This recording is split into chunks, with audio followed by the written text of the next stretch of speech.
నమస్తే. ఇన్నాళ్ళు నన్ను సపోర్ట్ చేస్తూ, ఎంకరేజ్ చేస్తూ మీ ప్రేమని నాకు అందిస్తున్న ప్రతి ఒక్కరికి కృతజ్ఞతలు.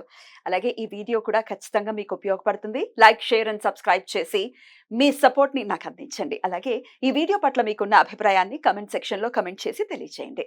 ఇప్పుడు వీడియోని చూద్దాం. నమస్కారం. రేపటి విశిష్టతని ఒకసారి చూద్దాం. రేపు 28వ తారీఖు జూన్ నెల 2024వ సంవత్సరం శుక్రవారం. శ్రీ క్రోధినామ సంవత్సరం ఉత్తరాయణం గ్రీష్మ ఋతువు. రేపు జ్యేష్ఠమాస బహుళపక్ష సప్తమి తిథి సాయంత్రం 4:27 వరకు.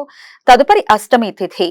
పూర్వభద్ర నక్షత్రం ఉదయం 10:10 వరకు. తదుపరి ఉత్తరాభద్ర నక్షత్రం. సౌభాగ్య యుగం రాత్రి 9:39 వరకు. తదుపరి శోభనం యోగం. భవకరణం సాయంత్రం 4:27 వరకు. బాలవకరణం రాత్రి 3:22 వరకు. తదుపరి కౌలవకరణం ఉంటాయి. నక్షత్ర వర్జం సాయంత్రం 7:14 నుండి రాత్రి 8:45 వరకు. అమృతకాలం రాత్రి 4:17 నుండి 5:48 వరకు.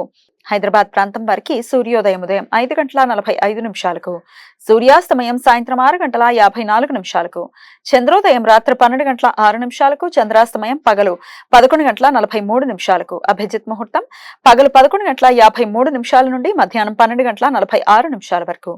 దుర్ముహూర్తం ఉదయం 8:23 నుండి 9:15 వరకు. మరలా మధ్యాహ్నం 12:46 నుండి 1:39 వరకు. రాహుకాలం ఉదయం 10:41 నుండి మధ్యాహ్నం 12:20 వరకు.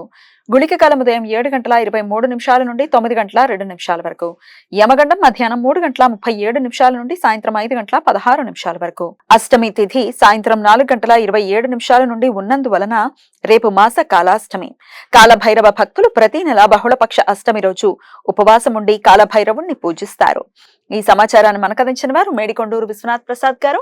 ఆయనకు కృతజ్ఞతల్ని తెలియజేస్తూ కాలభైరవ స్మరణతో సమస్త సన్మంగళాని భవంతు. నమస్కారం.